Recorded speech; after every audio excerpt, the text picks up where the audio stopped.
자, 여러분 한 주간도 잘 지내셨죠? 네, 이제 덕분에 또 잘 지냈습니다. 네, 우리 또 오늘 시작하면서 그동안 배웠던 내용들 한번 살짝 복습해보고 바로 시작하도록 하겠습니다.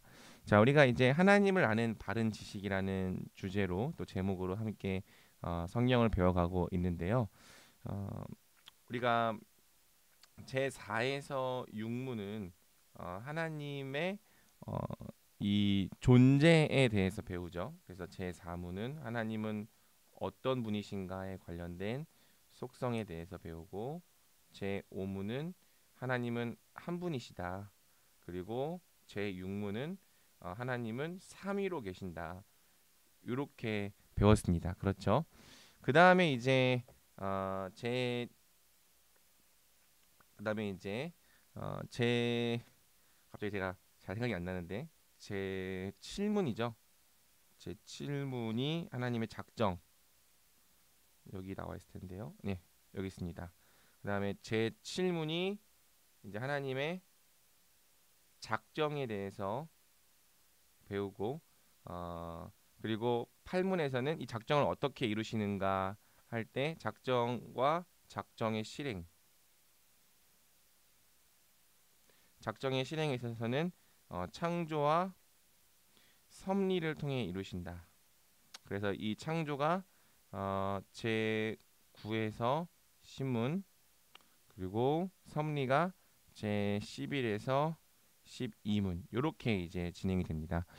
제가 소율이 문답 제 4에서 11문 또는 12문까지가 마의 구간이라고 했는데 이 부분만 잘 지나가고 나면 또 다음에 배우는 내용들이 우리 신앙에 굉장히 유익하고 또 이제까지 좀 혼재되어 있던 개념들이 잘 정리되는 그러한 은혜를 맛볼 수 있을 거예요. 어, 우리가 지난주에는 그래서 이 창조의 제9문까지 배웠고요. 이제 오늘부터는 10문과 11문과 12문을 배우게 됩니다. 이 창조도 온 세상을 향한 창조와 사람을 향한 창조로 나뉘고 섭리도 세상과 사람을 향한 섭리로 나눕니다. 그리고 세상은 구문, 사람은 십문, 그리고 세상은 11문, 사람은 12문. 이런 식으로 되어 있어요. 그래서 저번 주에 구문까지 해서 세상을 향한 창조까지 했고 이제 오늘부터는 세상을 향한 세상이 아니라 사람을 향한 창조 그리고 이 섭리를 배우는데 어, 이 세상을 향한 섭리 그리고 사람을 향한 특별한 섭리 이렇게 세 가지 문답을 우리가 오늘 배우게 될 것입니다.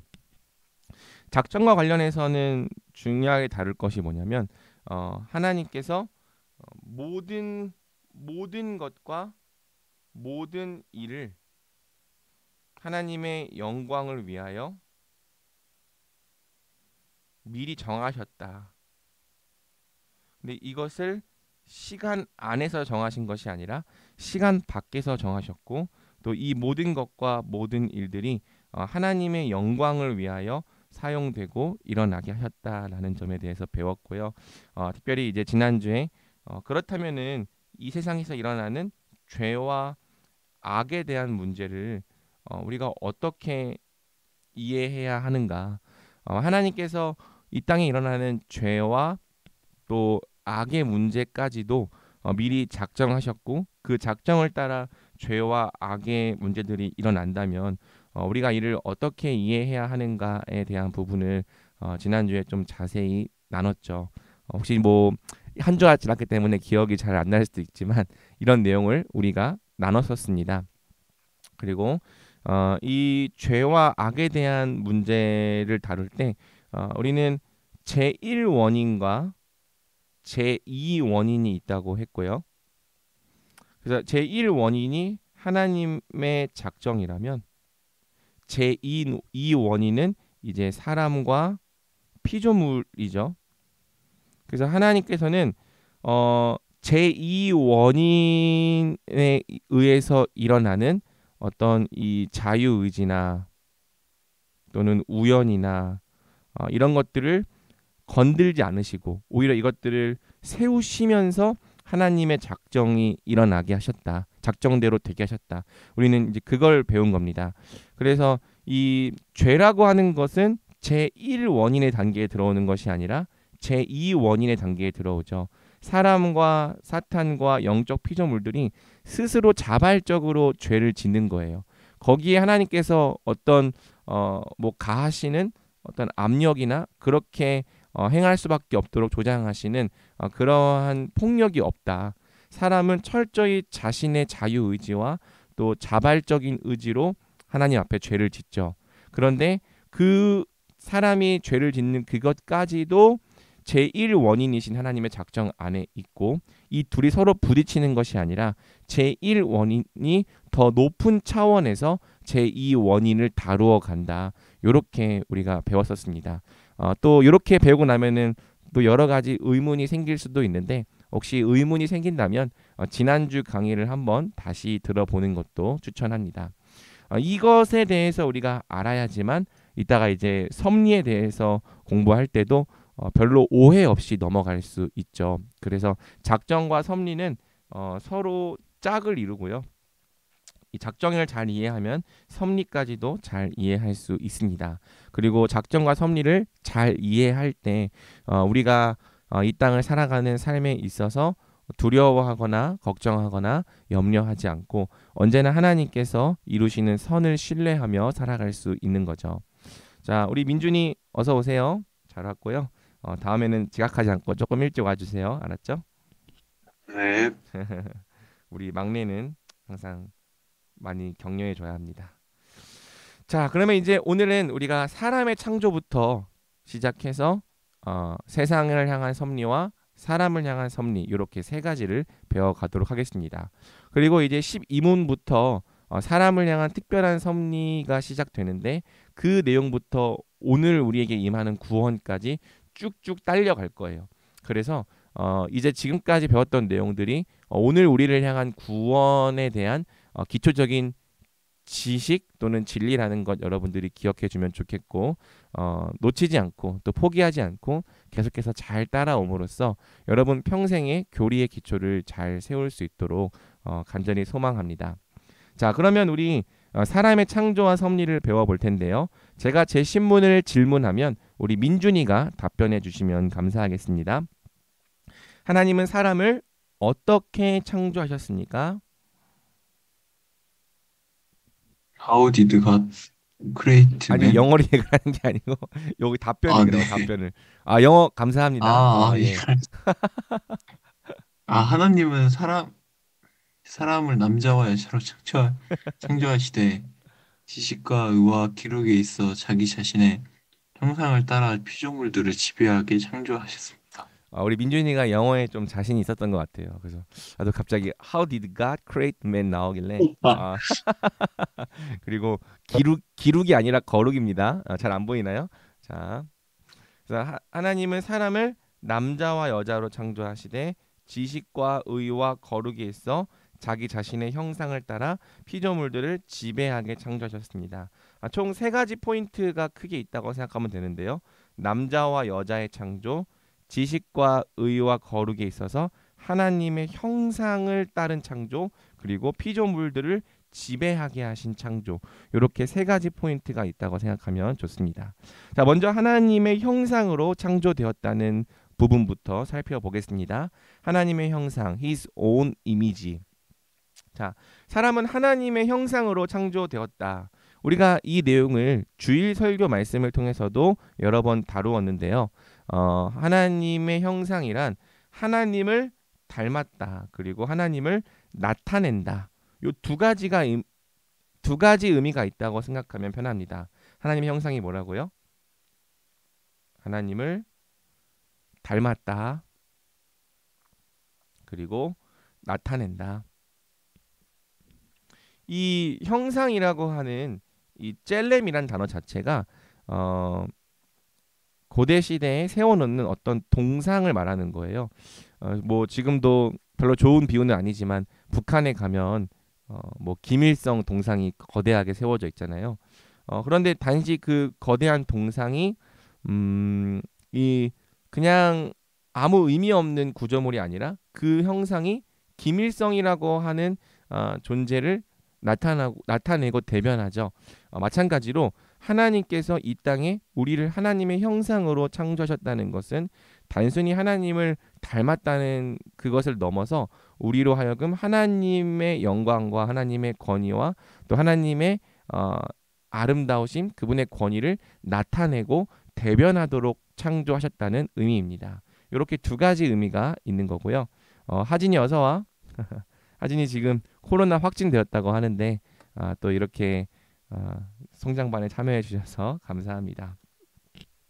자, 그러면 하나님을 닮았다라고 했을 때 특별히 무엇을 닮았는가? 소연이 문답 제 신문은 거룩과 의와 진리를 의미한다고 말합니다. 하나님의 형상은 눈에 보이는 외모를 의미하지 않는다. 왜냐하면 하나님은 영이시기 때문에 우리가 볼 수 있는 어떤 육체나 형상이 없으시죠. 하나님의 형상이란 그분의 속성을 닮았다는 거죠. 그래서 우리가 하나님께서 가지신 그분의 속성, 그분의 존재와 지혜와 능력과 거룩하심과 공의와 선하심과 진실함을 우리도 닮았다는 뜻이에요.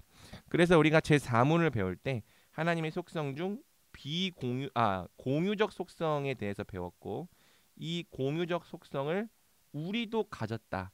이게 이제 하나님의 형상을 우리가 가졌다라는 뜻이 되는 거죠.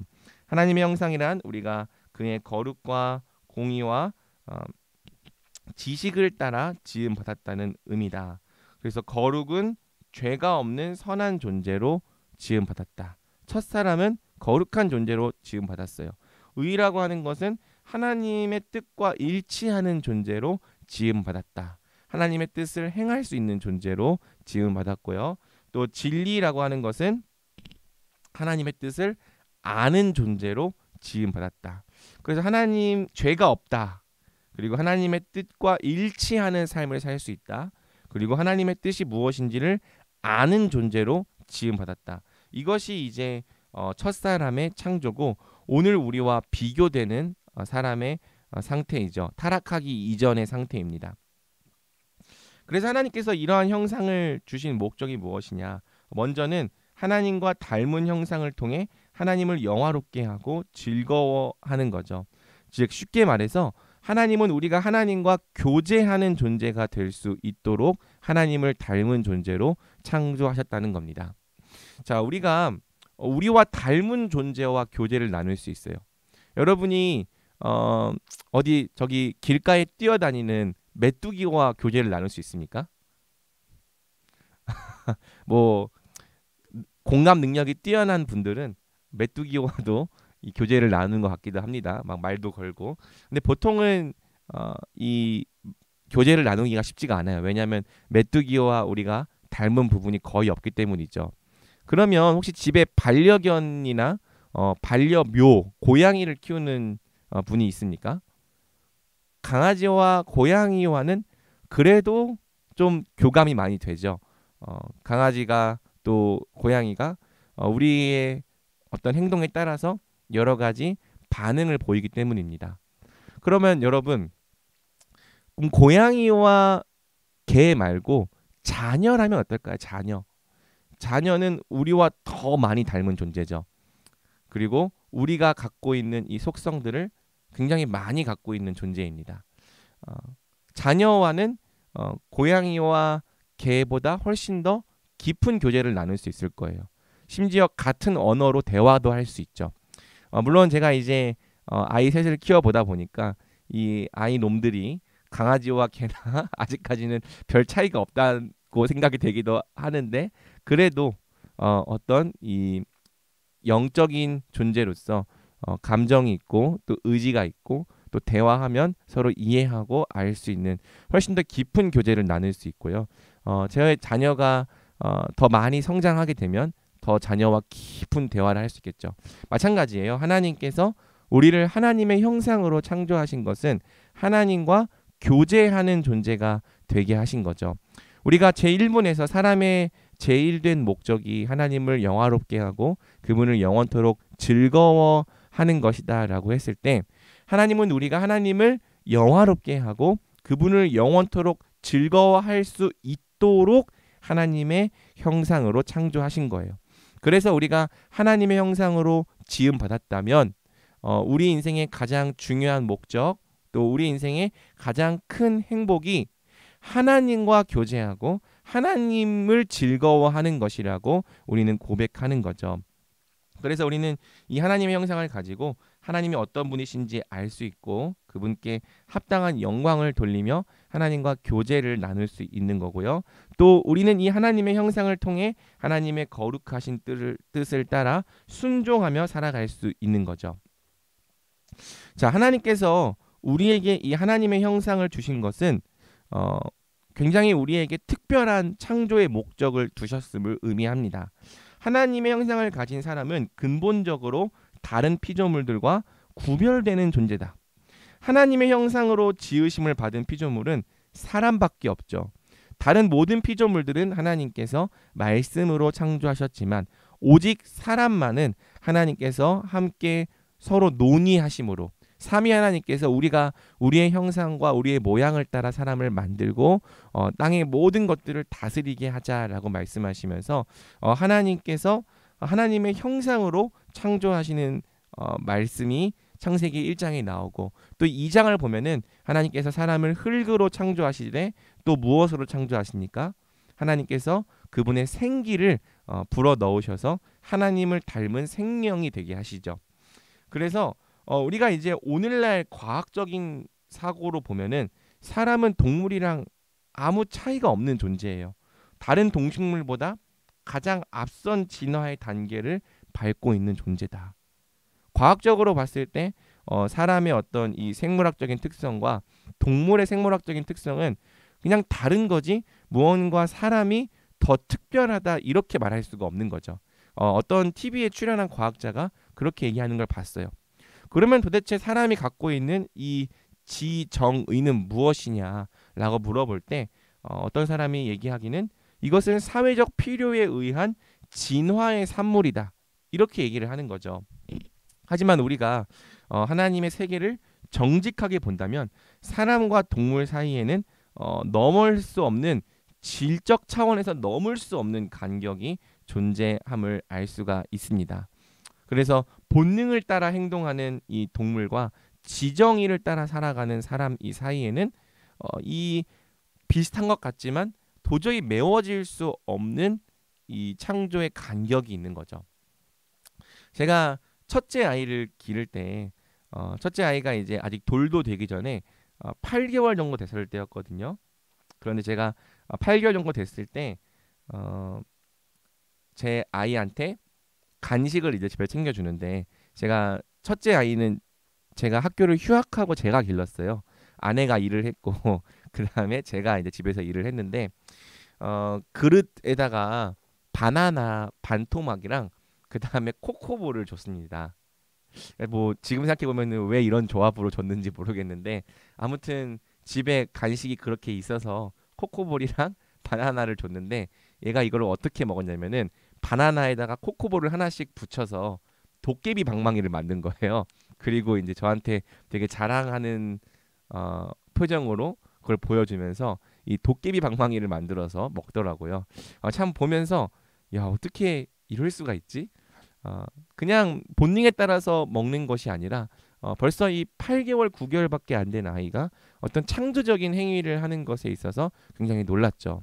물론 동물들 중에서도 무언가를 창조적인 행동을 하는 것들이 있지만 그런 동물들이 있지만 사람과 동물 사이에는 질적 차원에서 넘을 수 없는 간격이 있음을 우리는 모두 보고 있습니다. 오직 사람만이 가능한 수많은 활동들 또는 영적인 활동들, 정신적인 활동들이 있다는 거죠.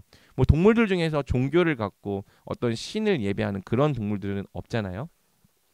이런 것들이 그냥 사회적 필요에 의해서 생겨난 이 진화의 산물이 아니라 성경은 하나님께서 우리에게 부여하신 하나님의 형상에 따른 결과라고 말하는 거죠.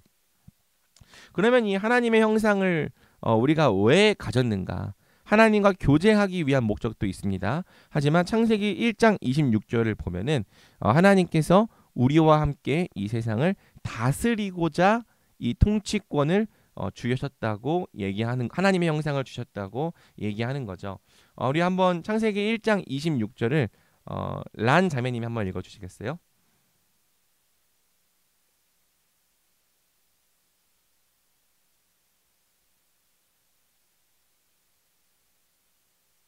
마이크가 안 나오나요? 그러면 마이크 점검해 볼 동안 한번 광민 집사님께서 읽어 주시면 감사하겠습니다. 하나님이 이르시되 우리의 형상을 따라 우리의 모양대로 우리가 사람을 만들고 그들고 바다의 물고기와 하늘의 새와 가축과 온 땅과 땅에 기는 모든 것을 다스리게 하자 하시고. 네, 아멘. 창세기 1장 26절입니다. 감사합니다. 자, 네, 그래서 하나님의 형상을 따라 창조하신 이유가 뭐냐면 다스리게 하는 것. 이것을 이제 우리가 주일 설교에는 하나님과 함께 하나님 나라를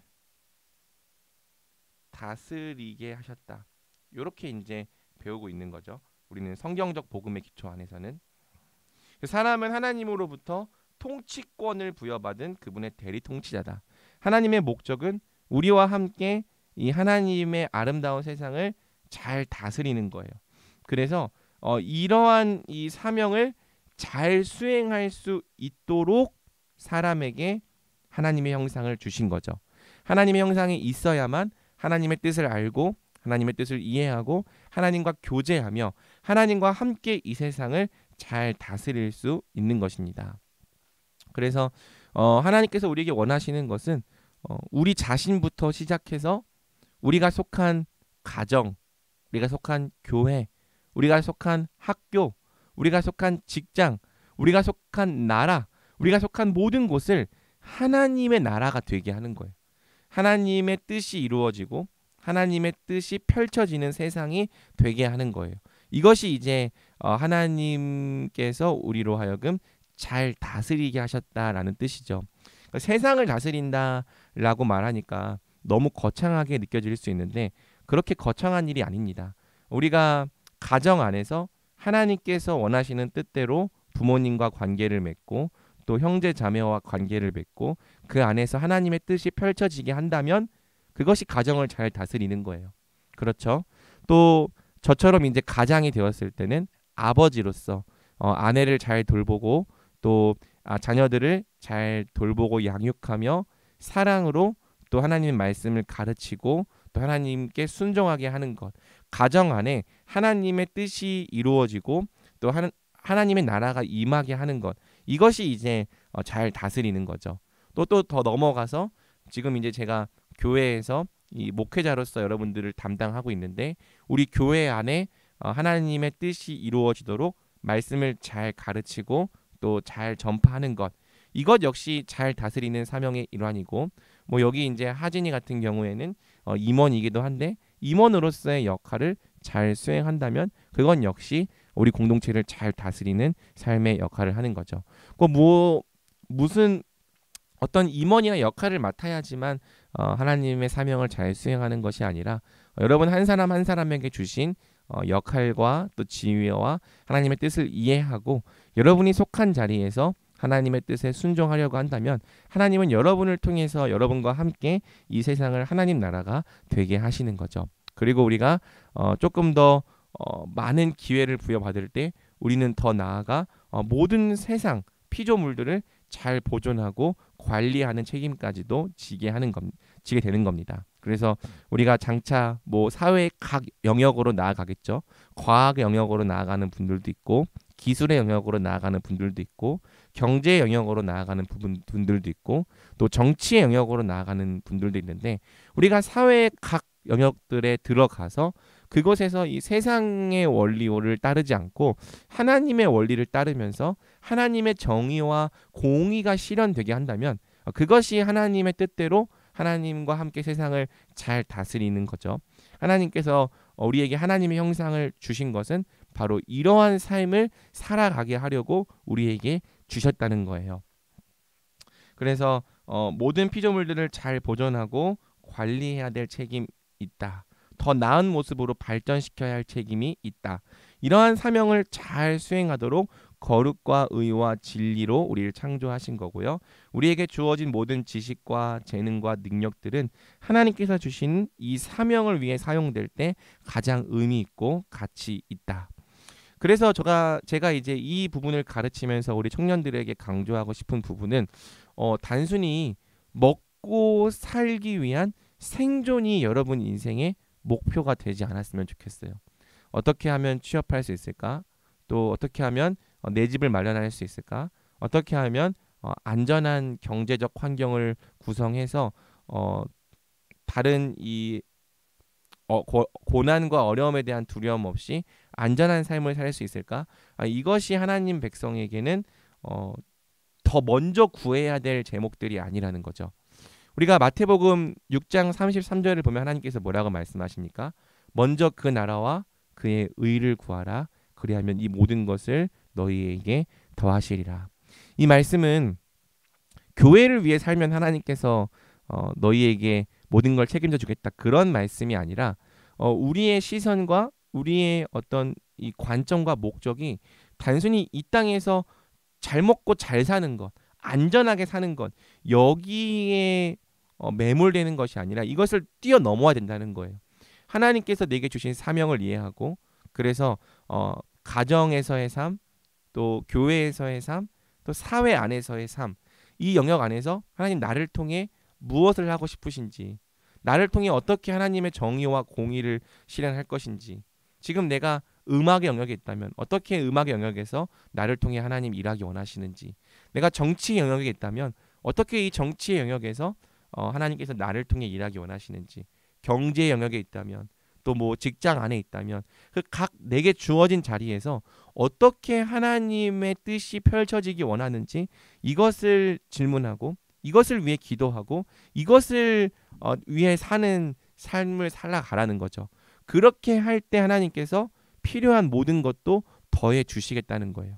오늘날 그리스도인들이 너무나도 이 세상에 영향력이 없게 된 이유가 바로 이러한 사명을 거의 다 잃어버렸기 때문이라고 생각을 합니다. 마치 교회 안에서 봉사 열심히 하고 잘 섬기는 게 그게 하나님을 위해 사는 삶이라고 너무 축소를 시켜버렸어요.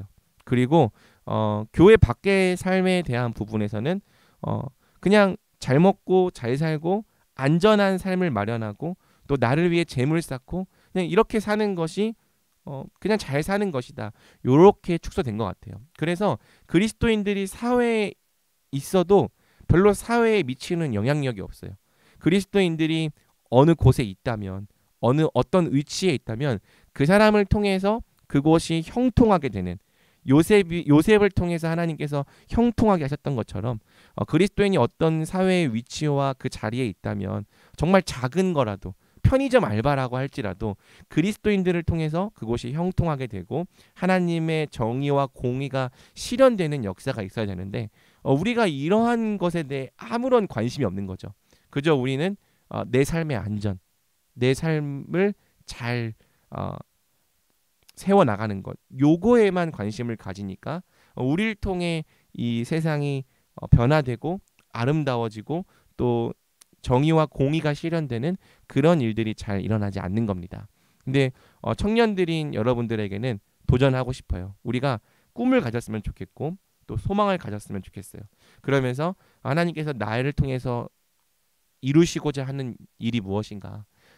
지금 나를 이 학교에 두셨는데, 지금 나를 이러한 전공을 공부하게 하셨는데, 내가 이 위치에 있게 하셨는데, 이러한 역할들을 통해서 하나님은 어떤 사명이 이루어지고 어떤 비전이 성취되기 원하는가, 요거를 질문했으면 좋겠고, 이 꿈을 위해서 살 때 하나님께서 다른 필요한 모든 것도 더해 주시는 은혜를 경험하면 좋겠습니다. 단순히 이 세상을 두려워하며 어떻게 취업해야 되지, 어떻게 스펙 마련해야 되지, 요거를 위해 살지 않았으면 좋겠어요. 어려운 도전이지만 분명히 그렇게 살고 있는 사람도 있고 여러분도 충분히 그렇게 살 수 있습니다.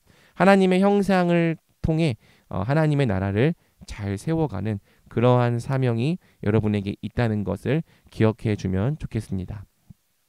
이러한 하나님의 형상은 범죄 이후 대부분 손상되고 상실되었죠. 그래서 우리가 아담의 때보다 훨씬 더 못한 형상을 가지고 있고 타락하고 망가진 하나님의 형상을 가지고 있기 때문에 지금 이 세상이 이 모양 이 꼴로 돌아가고 있는 겁니다. 자기의 어떤 욕심과 탐욕과 이기적인 욕망에 의해서 또 어떤 죄성에 의해서 세상을 다스릴 때 가정이 망가지고 교회가 망가지고 학교가 망가지고 우리가 속한 사회가 망가지고 있는 모습을 보는 거죠. 굉장히 이 부조리하고 왜곡된 구조로 되어 가는 것을 보는 건데요. 우리가 구원받았다는 것은 하나님의 온전한 형상을 회복했다는 거죠. 그래서 여러분들이 하나님의 형상을 다시 회복하고 또 회복해 나간다면 하나님께서는 여러분들을 통해 또 이 회복된 하나님의 형상을 통해 이 세상을 다시 새롭게 하고 아름답게 하시는 사역을 펼쳐 나갈 것입니다. 여러분들이 이러한 소망을 가지고 살아가면 좋겠습니다. 그 다음에 이제 남자와 여자로 창조되었다. 자, 이것은 이제 결혼 제도가 하나님께서 태초부터 세우신 창조 질서임을 의미합니다. 그래서 오늘날 이제 사실 이 젠더 이데올로기와 그리고 또 정치적 올바름, 이 PC에 대한 부분들이 이 대세가 되면서 이것을 인정하지 않고 이것을 따르지 않으면 굉장히 편협하고 차별적인 사람으로 몰아가는 그러한 세상의 풍조 속에 우리가 살아가고 있는데 우리는 계속해서 고백하고 또 주장할 필요가 있습니다. 결혼 제도가 하나님께서 태초부터 세우신 질서임을 우리는 믿어야 되고요. 그래서 세상이 어떤 방향으로 흘러가든지 우리는 남자와 여자를 창조하신 것이 하나님의 질서이며 이 남자와 여자가 함께 결혼하여 한 몸을 이루는 것이 하나님의 창조 질서임을 계속해서 믿고 고백해 나가야 되는 거죠. 동시에 이 남녀의 창조는 좀 더 깊은 의미를 갖고 있는데요. 이 남녀의 창조는 사람이 여럿이면서 동시에 한 몸인 존재로 창조되었다는 것을 의미합니다. 사람은 각각 고유한 인격과 개성을 가진 여럿으로 존재하는데 동시에 분리되지 않는 한 몸으로 존재하는 거죠. 왜 사람이 이런 존재로 창조되었는가? 삼위일체 하나님의 존재가 반영된 창조라고 할 수 있어요. 삼위 하나님께서 한 분이시지만 삼위로 존재하는 것처럼 우리도 여럿이지만 한 몸으로 연합되는 존재로 하나님은 창조하신 거죠. 그리고 이렇게 함께 한 몸으로 창조하신 것을 통해 우리가 기쁨과 행복을 누리도록 하신 겁니다.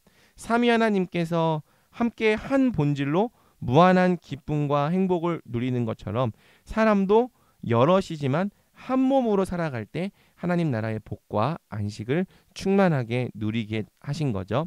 그리고 함께 한 몸으로 살아갈 때 하나님께서 주신 사명을 더 온전하고 탁월하게 수행하게 하신 겁니다. 그래서 우리가 다른 사람들과 서로 연결되고 연합되고 또 함께 한 몸이라는 이 느낌을 많이 받을수록 우리의 삶이 기쁘고 행복한 거예요. 반대로 다른 사람과 내가 단절되어 있고 내가 고립되었다라고 느낄수록 우리의 삶은 외롭고 공허한 거죠. 본래 하나님께서 우리에게 원하시는 삶은 우리가 각각 혼자 자기를 위한 존재로 사는 것이 아니라 함께 한 몸으로 살아가는 것임을 우리는 믿어야 하는 거죠. 그래서 여러분, 구원이 하나님의 형상의 회복이라고 했을 때 여기에는 한 몸됨의 회복도 들어가는 거예요. 이것이 이제 우리가 이번 에베소서 수련회 때 살펴본 내용이죠. 구원은 단지 개인의 거룩, 의, 진리의 회복에서 끝나지 않는다. 구원은 한 몸된 공동체의 회복도 포함한다. 그게 교회다. 그래서 이것이 이제 성경의 큰 그림인데요. 원래 범죄 전의 인류는 한 몸으로 창조되었다. 타락함을 통해서 한 몸됨이 깨어졌다. 하지만 예수 그리스도가 교회의 머리 되심을 통해 다시 한 몸으로 회복되었다. 이게 이제 회복된 인류고 성경은 이것이 예수 그리스도를 통해 하나로 연합된 교회라고 말하는 거죠. 그래서 이제 에베소서 4장 1절에서 3절은 너희가 부르심을 받은 일에 합당하게 행하여 성령이 하나 되게 하신 것을 힘써 지키라고 말하는 것입니다. 자, 우리가 이제 한 여기까지 하고 오늘은 한 5분, 10분 정도, 45분까지 좀 휴식을 하도록 하겠습니다. 괜찮죠? 혹시 뭐 질문 있으면 지금 받아줄게요. 지금까지 내용 중에서. 네, 우린 질문하지 않는 나라에 살고 있죠. 45분까지 휴식하겠습니다.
자, 이제 좀 다시 시작해 볼까요?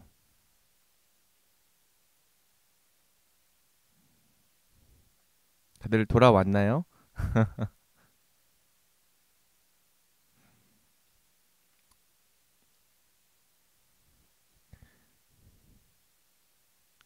이 전체가 다 마이크가 음소거 네, 되어 있고 맞습니다.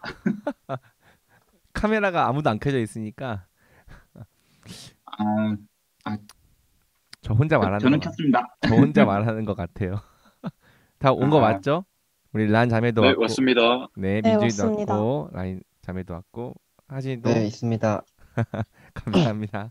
자, 그러면 이제 우리 대망의 이제 오늘 약간 메인 디쉬인 섭리를 살펴보겠습니다. 우리 제가 11문을 질문하면 이번에 란 자매님이 답변해 주시면 감사하겠습니다. 하나님의 섭리의 사역은 무엇입니까? 하나님의 섭리의 사역은 하나님이 가장 거룩하고 지혜롭고 권능 있게 모든 자신의 창조물과 모든 그 행동을 보존하시고 통치하시는 것입니다. 네, 감사합니다. 자, 이 섭리라고 하는 것이 우리 믿음과 신앙에 있어서 굉장히 중요한 부분이죠. 왜냐하면 실제로 여러분이 삶을 살아감에 있어서 여러분의 이 삶과 인생을 어떻게 이해할 것인가를 결정짓는 문제이기 때문입니다. 그래서 하나님의 섭리를 믿는 자는 어떠한 일을 당할 때에도 물론 어려운 일 당할 때, 고난을 당할 때 낙심하기도 하지만 그럼에도 불구하고 하나님의 섭리가 있다는 것을 인정하고 거기서부터 힘과 위로를 얻겠죠. 반대로 하나님의 섭리를 알지 못하고 인정하지 않고 믿지 않는 사람들은 어려운 일 당할 때에 낙심해버리고 또 거기서 다시 일어날 소망을 얻지 못하게 되겠죠. 그래서 우리에게 있어서 이 섭리라고 하는 것이 굉장히 중요한 부분입니다. 또 우리 지난주에 박성결 전도사님께서 설교를 통해 나눠주신 이 말씀도 하나님의 섭리라는 안경을 쓰고였죠. 그래서 우리도 하나님의 섭리라는 안경을 쓰고 우리 인생을 볼 수 있기 위해서 이 섭리를 잘 이해해야 합니다. 창조가 작정이 실행되는 시작점이라면 섭리는 작정의 지속적인 실행입니다. 그래서 이제 시간 밖에서 작정이 이루어졌고요. 그 다음에 시간 안에서 작정이 시행되었는데 이제 작정의 시행이 창조부터 시작을 해서 지속적인 섭리로 이루어지는 거죠. 그래서 이렇게 좀 이해하면 좋을 것 같고요. 영원하신 작정을 따라 이 세상을 창조하셨다. 이것은 작정의 시행, 시작. 그렇죠? 그리고 하나님은 그분의 작정을 따라 이 세상을 보존하고 다스리신다. 이것은 지속적인 시행을 의미하는 겁니다. 이것이 보여주는 것이 무엇이냐면 하나님은 이 세상의 창조자이심과 동시에 이 세상의 통치자가 되신다. 통치자이신 하나님께서 이 세상을 보존하고 계시고 다스리고 계신다. 우리는 하나님의 창조자 되심을 믿을 뿐 아니라 그분의 통치자 되심도 함께 믿어야 하는 거죠. 이런 의미에서 우리는 하나님이 왕이시다 고백하는 거고요. 또 다른 표현으로는 주님이시다라고 고백하는 겁니다. 우리가 하나님을 왕이시다, 주님이시다 고백할 때에는 하나님께서 이 세상을 다스리시고 보존하시고 섭리하신다는 것을 고백하는 거죠. 그 다음에 이 소요리 문답을 보면은 섭리의 이 목적 역시 무엇이냐면 하나님의 영광이다. 작정의 목적이 하나님의 영광이라면 섭리의 목적 또한 하나님의 영광이죠. 그래서 창조뿐만 아니라 섭리를 통해서도 자신의 뜻을 이루어 가시며 하나님께서 창조와 섭리를 행하시는 그 모든 목적은 하나님의 영광을 나타내시는 것에 있다. 우리는 이렇게 믿는 겁니다. 자, 이때 소유리 문답 제11문은 하나님께서 모든 창조물과 그 행동들을 섭리하실 때 가장 거룩하고 가장 지혜롭고 가장 권능 있게 섭리하신다고 말합니다. 거룩하게라고 하는 것은 하나님의 모든 섭리가 그분의 거룩한 뜻을 위한 방향으로 이루어진다. 지혜롭다고 하는 것은 거룩한 뜻을 이루시기 위해 하나님만이 하실 수 있는 최고의 지혜로 섭리하신다. 권능 있게라고 하는 것은 하나님께서 그 섭리를 의도하신 대로 집행하실 능력이 있다. 이렇게 우리는 이해하는 거죠. 그래서 오늘 우리에게 벌어지는 그 모든 일들이 우리의 생각으로는 왜 이런 일들이 일어나는지, 왜 이런 일들이 내 인생에 벌어지는지, 왜 이런 어려움이 우리 교회에 또 가정에 벌어지는지 잘 이해하기 어렵지만은 그럼에도 불구하고 우리는 진리를 기억할 필요가 있습니다. 하나님이 선하신 분이라는 걸 기억하고 그분께서 지금도 내 인생에 가장 거룩하고 지혜롭고 권능 있게 섭리를 행하고 계시다. 이것이 단순히 교리가 아니라 여러분의 믿음의 고백이 되기를 축복합니다.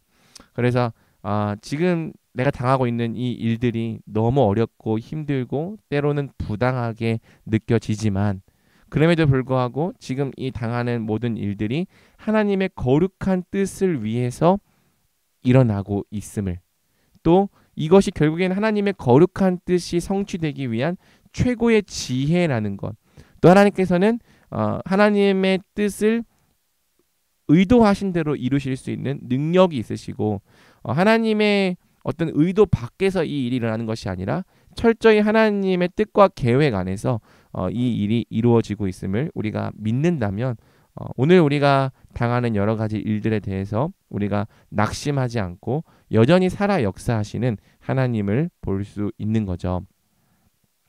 좀 더 본 다음에 고민해 보도록 합시다. 섭리에는 보통 세 가지 요소가 있다고 우리는 교리에서 가르칩니다. 어떤 요소가 있습니까? 보존, 협력, 통치. 나중에 이 소율이 문답을 가지고 시험을 봐야 되지 않나. 우리가 그래야 이 강의만 들으면 늘지가 않으니까 이 중간고사를 기말고사를 봐야 딱 외워올 텐데 아무튼 머리에 잘 넣어봐요. 보존이라고 하는 것은 존재에 관한 것인데요. 하나님은 태초에 만드신 만물을 보존하는 일을 계속하신다. 하나님께서 한순간이라도 만물을 붙드는 사역을 하지 않으시면 만물은 즉시 혼돈과 공허에 빠지게 될 것이다. 이신론이라고 하는 이론이 있는데요. 이신론이라고 하는 것은 하나님께서 이 세상을 창조하신 후에 더 이상 아무런 손을 대지 않으신다라는 이론이에요. 이것은 마치 시계공이 시계를 만든 다음에 시계에 아무런 간섭을 하지 않더라도 시계가 그 자체의 메커니즘에 의해서 알아서 돌아가는 것처럼 하나님도 이 세상을 만드시긴 했지만 이 세상에 아무런 간섭을 하지 않으신다. 하나님께서 한번 세상을 창조하신 후에는 이 세상이 알아서 돌아간다. 이렇게 말하는 것이 이신론입니다. 이 이신론이라고 하는 것은 이제 이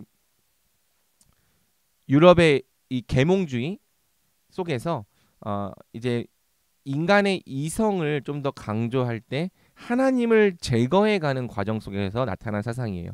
그리고 이제는 이신론을 넘어서 아예 이제 무신론으로 가버렸죠.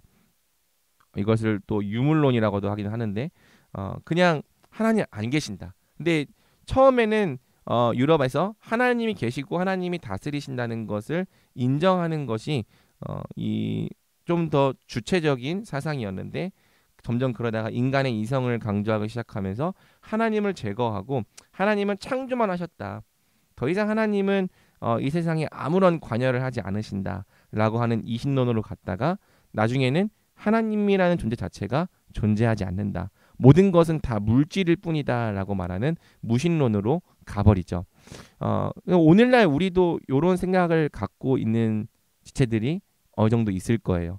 그래서 우리가 그래도 기독교를 믿기 때문에 하나님이 안 계시다고 말하는 무신론까지 나아가진 않겠지만 하나님께서 아무런 일도 행하지 않으신다. 아무런 간섭도 하지 않으신다라고 하는 이신론적인 생각을 갖고 있는 지체들이 우리 가운데도 있을 수 있습니다. 하지만 성경이 말하는 것은 뭐냐면 하나님께서 이 세상을 보존하고 계신다. 하나님께서 태초에 아담에게 언약을 맺으시면서 생육하고 번성하고 땅에 충만하라고 말씀하시면서 이것이 이 세상을 보존하시겠다는 하나님의 언약이었거든요. 그리고 창세기 6장을 보면은 하나님께서 어떻게 하십니까? 이 세상을 한번 멸하시기로 결정하세요. 근데 멸하시고 난 다음에 노아에게는 은혜를 베푸셔서 창세기 9장을 보면 노아에게 다시 한번 언약을 맺어주시는데 이 언약의 내용이 창세기 1장의 내용과 같습니다.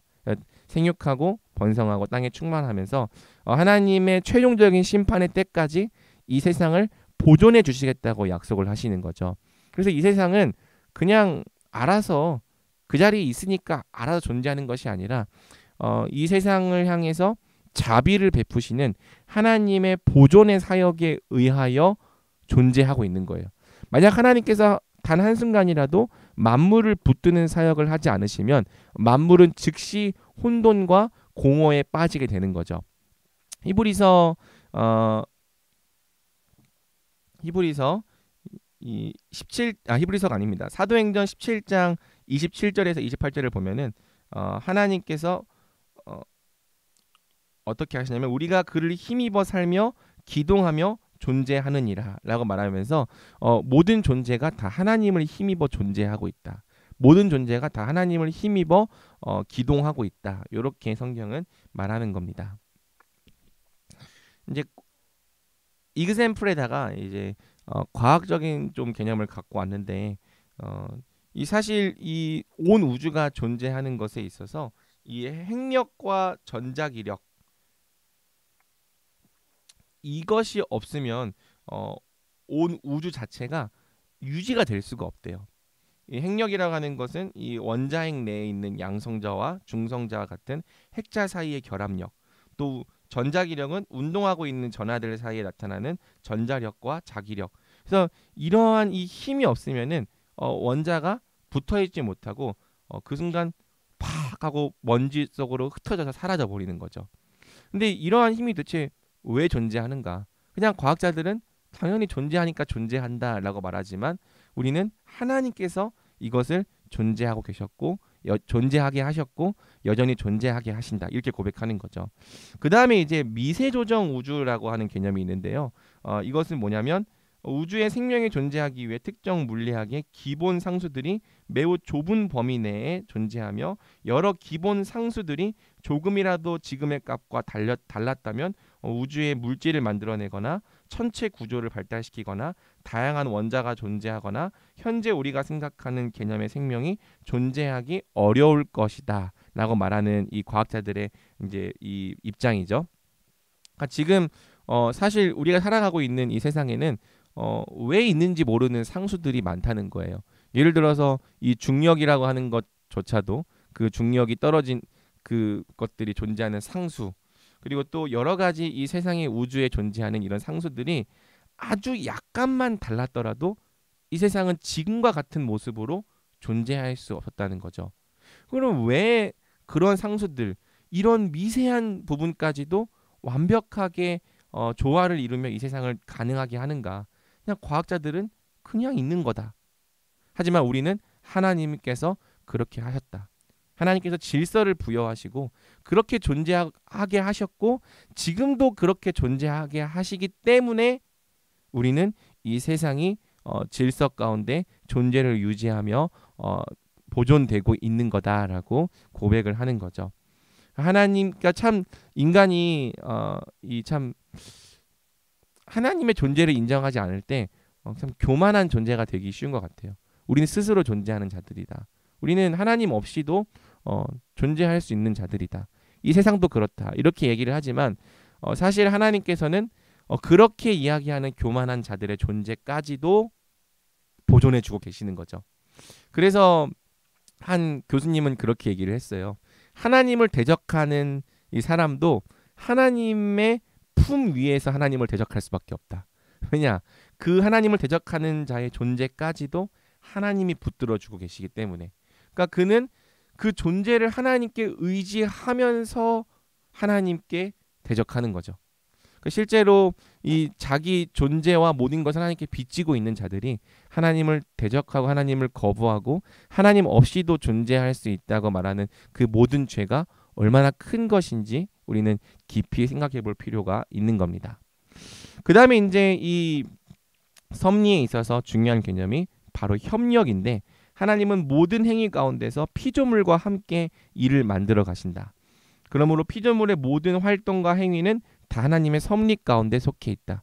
여러분이 뭐 밥을 먹고 마시는 것, 회사에 가고 학교에 가는 것, 또 세상에 모든 일어나는 그 모든 일들이 하나님의 섭리 가운데 속해 있다. 이것이 이제 섭리의 중요한 개념이죠. 그런데 여기서도 중요한 신비는 하나님께서 사람을 그렇게 움직이도록 뭔가 조장하시거나 또 피조물들의 의지에 어떤 압력을 가하시는 게 아니라는 거예요. 하나님과 사람이 함께 이 일을 만들어 간다고 했을 때 그것은 사람 50%, 하나님 50%를 의미하지 않는다는 거죠. 왜냐? 하나님의 섭리와 사람의 이 행동은 차원이 서로 다르기 때문입니다. 사람은 자신의 뜻으로 자유롭게 100%를 하는 거예요. 내가 밥 먹고 싶으면 밥 먹고 자고 싶으면 자고 내가 죽이고 싶으면 죽이고 내가 도둑질하고 싶으면 도둑질하고 자기의 의지대로 그 일을 행하는 거예요. 그리고 하나님도 영원하신 작정을 따라 100%를 하시는데 이 사람의 100%가 하나님을 떠나서는 이루어지지 않는다. 이게 이제 협력의 개념인 거고요. 이게 우리의 이해를 넘어서는 일이죠. 그래서 이제 교수님께서 말씀하시기로는 100% 사람의 일, 100% 하나님의 일. 그러므로 100% 하나님의 일. 하지만 죄는 어디에 개입된다? 하나님이 아니라 사람의 단계에서 개입이 된다. 그래서 이 죄의 책임은 하나님께 있지 않고 사람에게 있다. 이것이 계속해서 성경이 견지하고 있는 입장이고 우리가 작정에 대해 살펴보았죠. 하나님은 자신의 작정을 따라 피조물을 행하게 하시지만 그 행위와 책임이 다 하나님께 있는 것, 책임이 하나님께 있는 것은 아니다. 각 사람의 행위에 대한 책임은 각 사람에게 있다. 왜냐하면 인간들의 행위가 실제로 다른 결과를 만들어내기 때문이다. 책임감 있게 행동해야 될 이유가 바로 여기 있는 거죠. 그래서 여러분들이 시험 공부를 하지 않으면 여러분의 학점이 D가 나오거나 F가 나올 거예요. 왜? 여러분이 책임 있게 행동하지 않았기 때문에. 그러면서 F가 나왔는데 왜 하나님은 이러한 섭리로 나를 이끄셔서 내가 F가 되게 하셨으니까. 그러면은 하나님께서 뭐라고 하십니까? 그건 네가 그렇게 행한 거다. 말씀하시는 거죠. 그러니까 엉터리 신앙을 가지면 안 돼요. 뭐 기도하면서 하나님의 섭리를 통해 뭐 내가 공부를 안 했는데 1등급을 받고 그런 일은 일어나지 않겠죠. 하나님께서는 이 각 사람의 행위와 책임에 대한 것들을 완벽하게 세우셨지 거기에 어떠한 것들을 하나님께 책임을 돌리도록 그렇게 허용하지 않으셨어요. 하지만 자기 뜻대로 자유롭게 선택하고 행동하더라도 그 행동은 다 하나님의 섭리 안에서 일어난다. 하나님의 섭리가 훨씬 더 큰 차원에 있다라는 걸 기억할 필요가 있습니다. 지난주에 배웠던 이 나무 그림자 그림 있잖아요. 그렇죠? 이 나무 그림자가 이 나무가 나무 제가 엄청 못 그리네요. 나무가지가 실제로는 하나도 얽히고 엉켜 있지 않지만 그림자를 보면은 막 엉켜 있고 얽혀 있잖아요. 우리 차원에서 볼 때 하나님의 섭리와 인간의 자유의지가 어떻게 서로 조화되는지 알기 어려운 부분이에요. 그런데 실제 이 나무를 보면은 나뭇가지가 서로 얽히거나 엉키지 않고 각자의 방향을 따라 뻗어 있죠.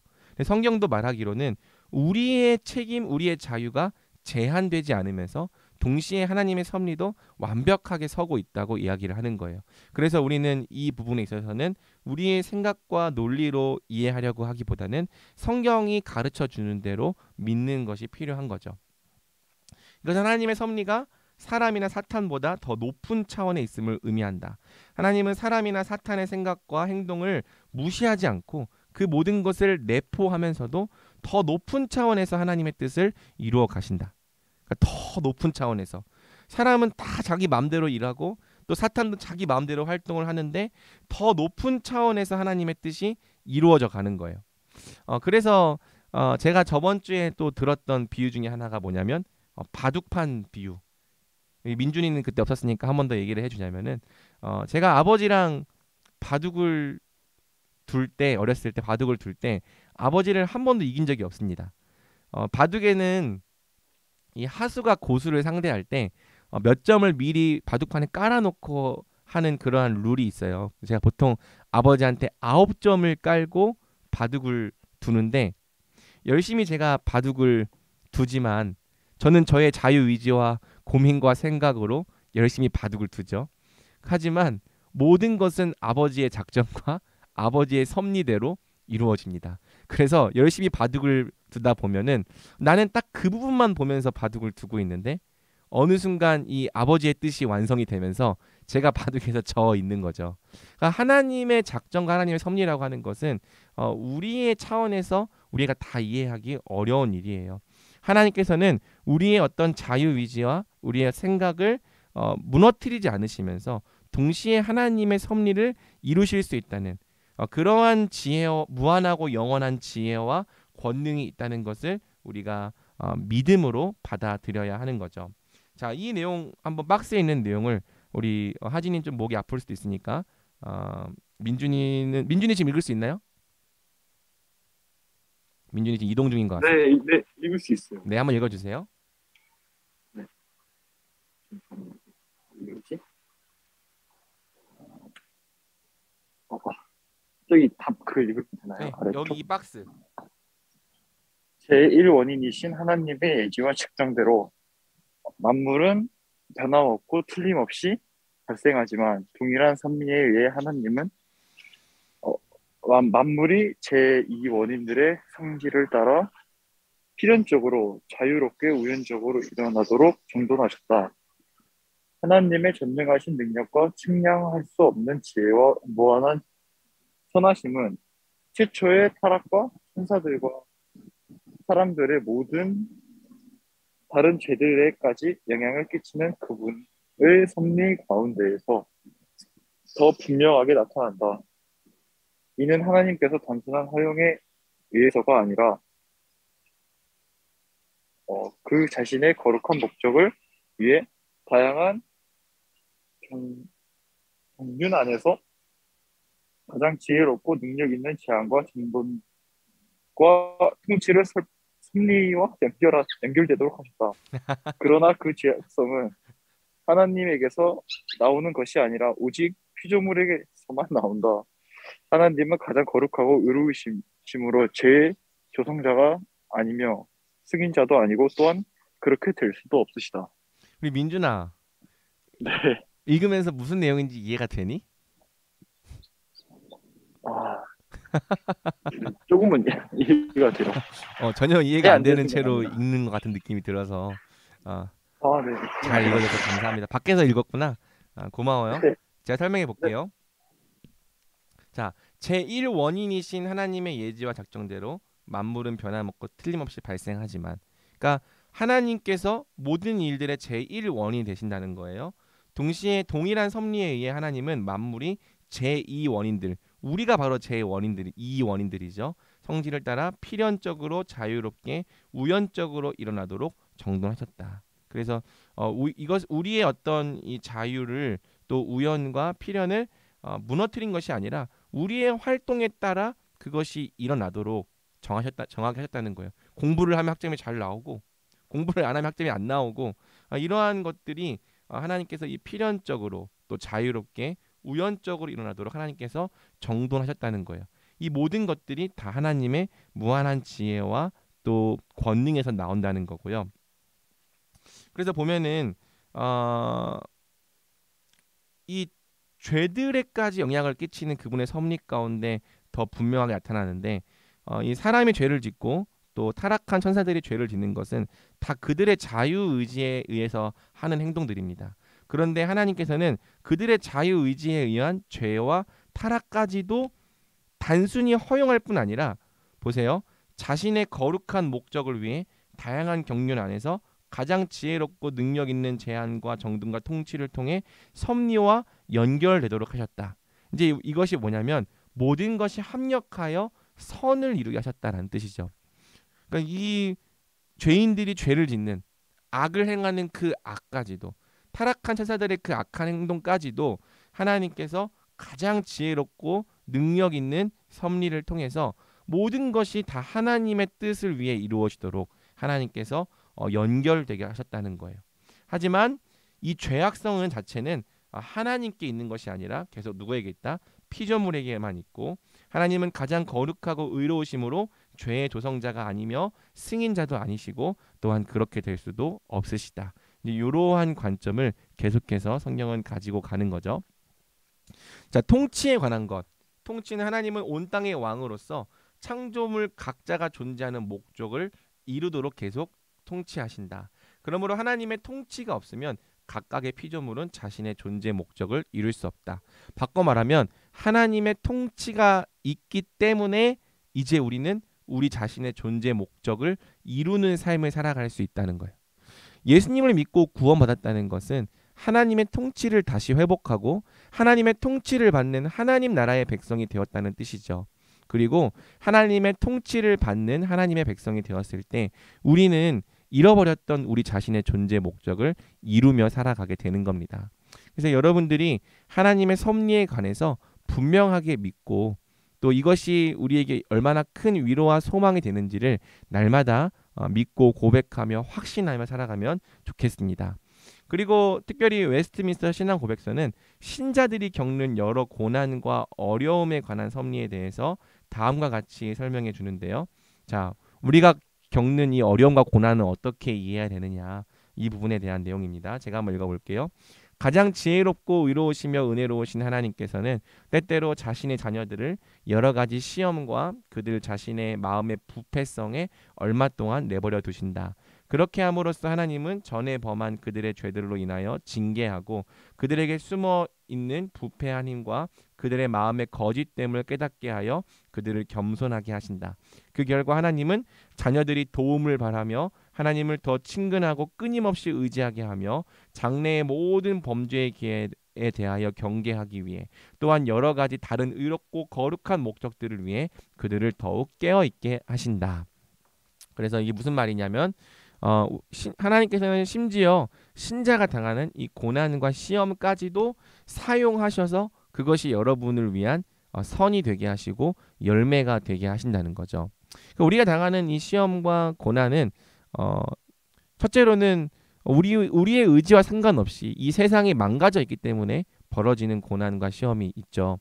이 세상이 망가져 있기 때문에 우리가 사람들의 죄성에 의해서 우리가 의도치 않게 피해를 당할 때가 있는 겁니다. 제가 한 가지 이제 저에게 있었던 일을 고백하자면 토요일 날에 제 차가 도난당했었어요. 제자훈련 끝나고 딱 집에 가려고 하는데 차 문이 잠겨 있는 거예요. 그래서 저는 제가 차 키를 잃어버린 줄 알고 열심히 차 키를 찾아다녔죠, 교회에서. 근데 차 키를 못 찾아가지고 서비스를 불러야겠다 하고 서비스를 부른 다음에 아내랑 같이 잠깐 밥을 먹고 왔어요. 근데 밥을 먹고 왔는데 차가 없어진 거예요. 그래서 이 결론적으로는 잘 찾았습니다. 제가 아침에 회의에 늦어가지고 급하게 뛰어 올라가느라 차 키를 놓고 차에서 내렸는데 CCTV를 보니까 한 오후 3시쯤에 어떤 사람이 와서 막 주차장에 있는 차들을 다 둘러보더라고요. 그러다가 이제 제 차의 문이 열리는 걸 보고 제 차에서 차 키를 꺼내서 차 문을 잠궈 놓고 간 거예요. 그리고 한 오후 6시 한 50분쯤에 다시 주차장으로 와서 사람들이 주차장에 다 사라질 때까지 기다린 다음에 또 이 좀 해가 어두워질 때까지 기다린 다음에 제 차를 가지고 나가더라고요. 근데 이제 지금 이 사람 잡혔는데 알고 보니까 좀 상습적으로 차를 훔친 이 상습범이었어요. 그래서 아마 제 차를 이제 대포로 날려버리거나 이렇게 하려고 했는데 이게 안 되니까 어떻게 하려고 했냐면은 저한테 살해금을 뜯어내려고 한 거예요.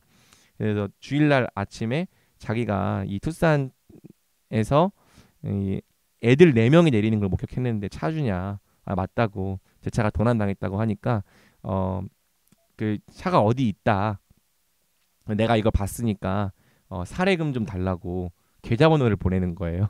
그래서 뭔가 좀 이상해서 제가 알겠다. 잠깐 내가 일 중인데 일 끝나고 전화하겠다라고 말하고 이제 이 내용을 형사한테 전달했더니 형사가 아침에 잡아왔어요.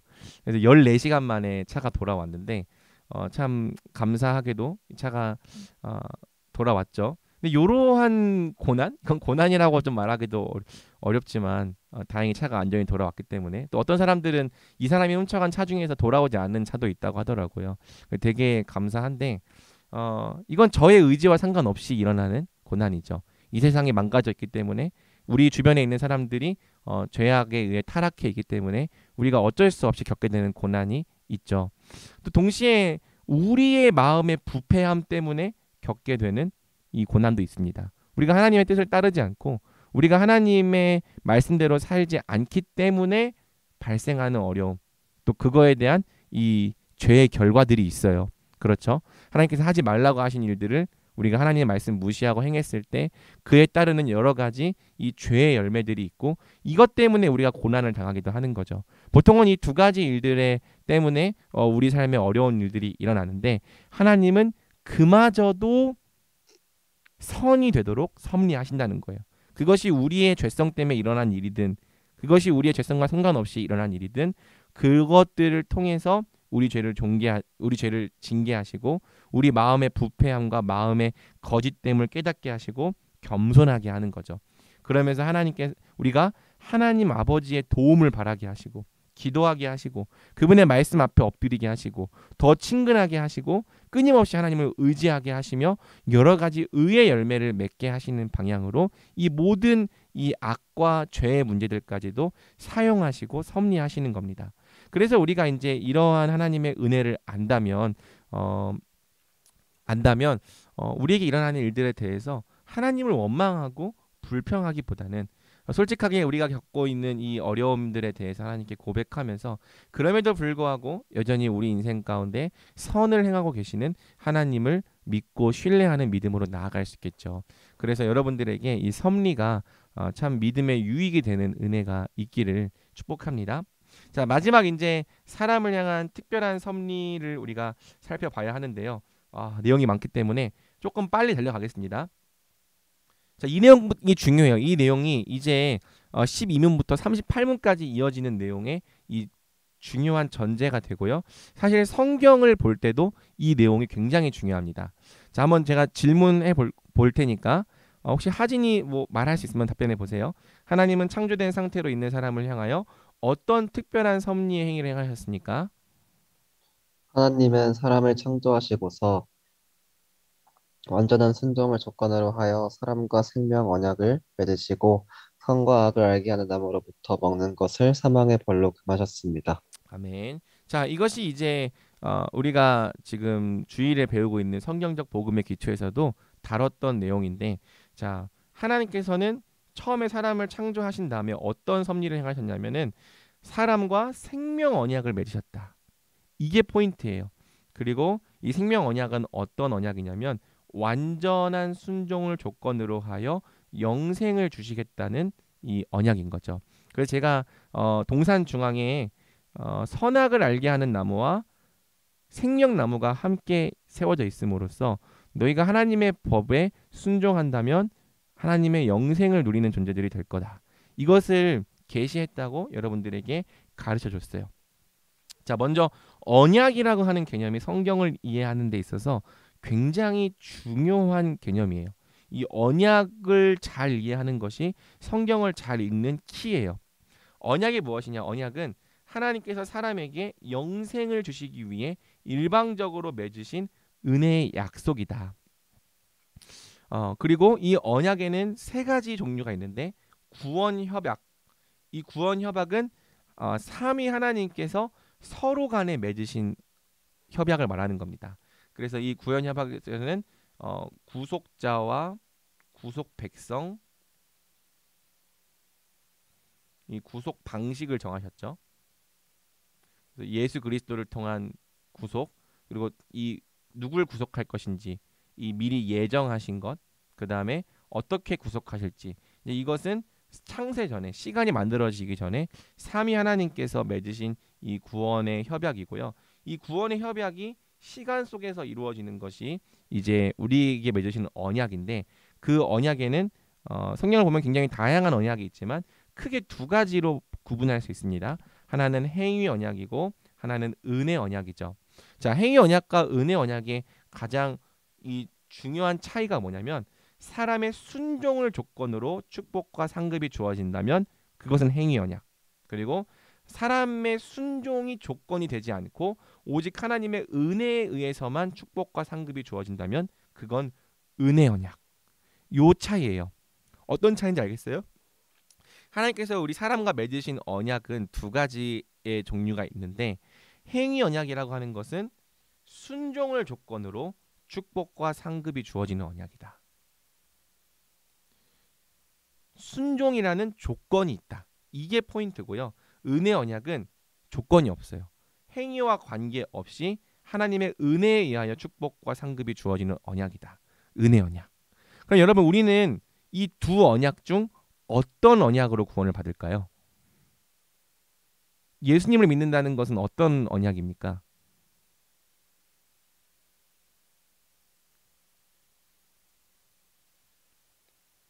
은혜 언약이 아닐까요? 은혜 언약이죠. 왜냐하면 우리가 어떤 행위를 해서 그냥 구원받는 게 아니라 하나님의 전적인 은혜에 의해서 구원을 받는 거기 때문에. 그런데 이 행위 언약과 은혜 언약을 이해해 나가는 것이 성경 전체를 이해해 나가는 아주 핵심적인 개념이라고 할 수 있죠. 자, 행위 언약은요. 하나님입니다. 사람입니다. 잘 보이죠? 하나님께서는 사람에게 행위 언약을 맺으셨어요. 행위 언약의 조건이 뭡니까? 완전한 순종을 조건으로 요구하신 거고, 그렇죠? 이 완전한 순종을 조건으로 성취했을 때, 살짝 반대죠. 완전한 순종을 조건으로 해서 하나님께서 뭘 주십니까? 영생을 주십니다. 이게 이제 행위 언약이에요. 이 영생이라고 하는 것은 하나님 나라를라고도 쓸 수 있겠죠. 자, 여기에 처음에 누가 들어가 있는 거냐면 아담이 들어가 있는 거예요. 그래서 사람에게 완전한 순종을 조건으로 영생을 주시겠다고 약속하신 게 행위 언약이죠. 그런데 창세기 3장을 보면은 이 아담이 행위 언약이 성공합니까? 성공하지 못합니까? 실패한단 말이에요. 그래서 이 행위 언약이 깨져요. 그런데 이 깨질 때 어떻게 하냐면 하나님께서 이 행위 언약을 성취하는 자리에다가 여자의 후손을 주겠다고 약속을 하신 거죠. 그래서 우리 사람이 이 위치로 내려갑니다. 그래서 이게 이제 은혜 언약입니다. 사람이 이 여자의 후손을 믿을 때 영생을 주는 이 구조로 바뀌어요. 그래서 이 위치에 예수님이 들어가는 거예요. 이게 이제 행위 언약과 은혜 언약의 관계인데 원래 이제 사람이 여기 있었죠. 완전한 순종을 해야 되는 자리에 있었어요. 사람이. 그래서 완전한 순종을 행할 때 영생을 받도록 하나님께서 창조하시고 섭리를 하신 거예요. 그런데 사람이 여기에 실패를 하자 하나님께서 주신 방법이 뭐냐면은 예수님을 이 자리에 주시는 거죠. 그리고 우리 대신 예수님이 하나님께 완전한 순종을 하시고 영생을 받으시는 겁니다. 이번 주에 이제 부활에 대해 설교할 텐데 부활이 뭐냐? 요거예요, 요거. 예수님께서 하나님께 완전한 순종을 행하심으로 영생을 받으셨다. 예수님께서 영생을 받으신 결과 일어난 사건이 부활인 거죠. 그러면 우리는 어떻게 구원받느냐? 우리는 완전한 순종이 아니라 예수님이 우리의 구원자가 되신다는 이 복음을 믿는 거죠. 그래서 완전한 순종이 아니라 우리 죄를 회개하고 예수님이 우리 구원자가 되신다는 것을 믿을 때 예수님이 받으신 이 영생을 우리의 것으로 삼아 주시는 것이 이게 이제 은혜 언약인 겁니다. 그래서 성경은 이렇게 되어 있다. 두꺼워 보이지만 아담이 이 행위 언약에 실패했다. 그래서 하나님께서는 은혜 언약을 통해서 구원하시기로 정하셨다. 그리고 때가 되었을 때 하나님의 아들이신 예수님께서 이 땅에 오셨고 예수님이 우리 대신 행위 언약을 성취하셨다. 완전한 순종을 이루심으로 영생을 취하셨죠. 그리고 사실은 완전한 순종뿐만 아니라 우리가 죄를 범한 목까지 다 하셨으니까 죄를 범한 죄값까지 다 치르신 거죠. 그래서 예수님께서 우리 대신 영생을 받아주셨고 이 영생을 믿음을 통한 예수님과의 연합을 통해 우리의 것으로 삼아 주시는 것. 이게 이제 구원의 기본 이 원리이고 구조예요. 그래서 이 행위 언약과 은혜 언약을 이해하는 것이 성경을 읽어 나가는 가장 전제와 기초적인 개념이 되는 거죠. 자, 언약이라고 하는 것은요, 기본적으로 모두 일방적입니다. 본래 이제 계약이라고 하는 것은 비슷한 당사자들이 조건과 약속을 주고받을 때 성립되는 건데요. 왜 언약이라고 부르냐면 피조물인 사람과 하나님 사이에는 무한한 간격이 있어요. 그래서 이것은 우리가 하나님께 계약을 맺자라고 해서 맺는 게 아니라 하나님께서 우리에게 축복과 상급을 주시겠다고 일방적으로 맺어주신 언약이라는 거죠. 그래서 언약의 기본 개념이 뭐냐면 하나님께서 우리에게 축복을 주시는 수단과 맹세의 표시인 겁니다. 그리고 하나님의 언약은 행위 언약이라고 해서 은혜가 없는 것이 아니라 모두 다 은혜에 속한 언약이에요. 왜냐하면 모든 것을 다 하나님께 받은 피조물은 자신이 무엇을 했으니 상을 달라고 할 자격이 없습니다. 그래서 또 피조물인 사람은 언약에 대한 약속을 하나님께 보답할 수 있는 것이 없죠. 그러니까 이제 하나님께서 완전한 순종을 조건으로 영생을 주시겠다고 하신 것이 우리가 그만한 일을 했기 때문에 하나님이 주시는 것이 아니라 그냥 순종을 수단으로 사용하셔서 우리에게 이 상급을 주시겠다고 약속을 하셨다는 거예요. 그러니까 요거를 이제 어떻게 좀 이해하면 좋냐면 우리 교수님이 이렇게 얘기했어요.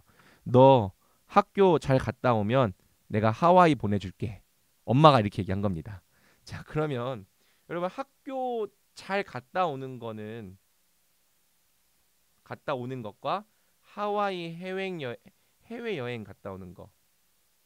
이 학교 잘 갔다 오는 것이 하와이 해외여행 갔다 오는 것에 이 적당한 상급입니까?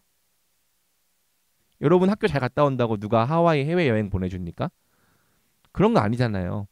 그냥 엄마가 너 학교 잘 갔다 오면 하와이 해외여행 보내주겠다고 약속해 준 거예요. 하와이 해외여행 보내주는 이 약속을 당연히 해야 되는 거, 학교 잘 갔다 오는 것을 조건으로 주겠다고 약속하신 거예요. 이게 행위 언약이에요. 당연히 해야 되는 순종을 조건으로 영생을 주시겠다고 약속한 거죠. 그러니까 이 순종이 영생을 받기 위한 당연한 이 조건과 자격이 되는 것이 아니라 그냥 하나님께서 순종하면은 이 하와이 여행보다 더 큰 영생을 주시겠다고 약속을 해주신 거예요.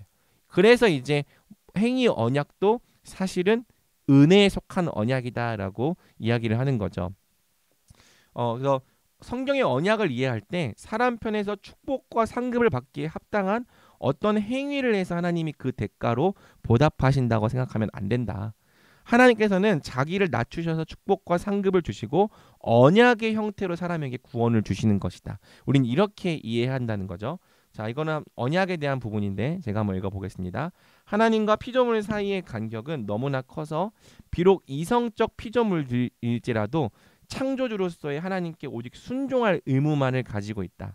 그들은 하나님께 자신들이 행한 것에 대한 결실을 축복과 상급으로 가질 수 없고 오직 하나님 편에서 자발적으로 자기를 낮추심에 의해서만 그것을 얻을 수 있는데 하나님은 그것을 언약의 방법으로 표현하기를 기뻐하셨다. 무슨 뜻인지 이해가 됩니까? 원래부터 순종할 의무를 가지고 있는 거예요. 사람은. 그걸 했기 때문에 뭘 달라고 말할 자격이 없는 게 사람이에요. 그렇죠. 그런데 하나님이 먼저 약속해 주신 거예요. 그러면서 너희가 이것을 하면은 영생이라고 하는 어마어마한 선물, 영원히 하나님과 사귐을 살아가는 이 영원한 하나님 나라의 삶을 줄게라고 하나님께서 약속하신 거죠. 자, 이것이 행위 언약이고요. 창조전 때의 사람과 생명의 언약을 맺으셨다. 조건은 완전한 순종. 근데 이것이 엄청 어려운 것을 요구하신 것이 아니라 사람은 원래 이걸 할 수 있는 존재예요. 아까 우리가 사람의 창조에서 살펴봤듯이 사람은 거룩한 존재, 의로운 존재, 그리고 또 어떤 존재입니까? 진리의 존재로 창조되었기 때문에 완전한 순종 마음만 먹으면 할 수 있어요. 할 수 있고 당연히 해야 되는 걸 시킨 거예요. 그리고 이것을 하면 뭘 주겠다고요? 영원한 생명을 주시겠다. 네, 이것을 어기면 사망의 형벌을 내리시겠다라고 하나님께서 말씀하신 거죠. 자, 완전한 순종을 조건으로라는 말, upon condition of perfect obedience. 하나님은 인간에게 순종을 조건으로 영원한 생명을 약속하셨습니다. 이 영생은 피조물이 감히 받을 수 없는 어마어마한 영예와 축복인데, 이 영생을 피조물에게 있어서 매우 당연한 순종을 조건으로 약속해 주신 거죠. 그래서 원래부터 할 수 있었다. 자, 그리고 이 순종의 표지로서 뭘 주셨냐면은 선악을 알게 하는 나무를 주신 거예요. 이 선악을 알게 하는 나무는 하나님 나라의 율법이라고 했죠. 그래서 이 하나님께 대한 사람의 완전한 순종은 선악과를 먹지 말라는 하나님의 율법을 지키는 모습으로 표현되는 거예요. 첫사람에게는 이미 하나님의 법이 마음에 있었기 때문에 다른 법이 필요하지 않았습니다. 그리고 첫사람은 하나님의 법을 지킬 수 있고 어길 수도 있는 상태에 있었는데, 이것을 먹지 않음으로써 하나님을 창조자와 주님으로 인정하고 또 자기를 그분의 피조물로 인정하는 겸손과 순종의 표시가 되게 한 거죠. 그리고 이것을 거부하고 부인하는 것이 죄라는 것을 우리가 나중에 배우게 될 것입니다. 하나님께서는 이것을 먹는 것을 사망의 벌로 금하셨어요. 그래서 하나님께 불순종한 것, 하나님의 주인 되심을 거부하고 하나님의 율법을 거부하고 하나님의 세상에서 하나님을 대적하는 것이 사망의 형벌이 있다는 이 책임에 대해서 알려주신 거죠. 그래서 이 사망은 세 가지 종류로 따라옵니다. 영적인 죽음과 육체의 죽음과 영원한 죽음. 영적인 죽음은 하나님과의 관계가 단절되는 것, 하나님 나라에서 쫓겨나서 하나님의 통치를 잃어버린 상태를 말하는 거고요. 이 하나님과 단절된 결과 육체의 죽음도 따라오고, 단지 육체의 죽음으로 끝나는 것이 아니라 영원한 지옥 형벌이 있다고 성경은 말하는 거죠.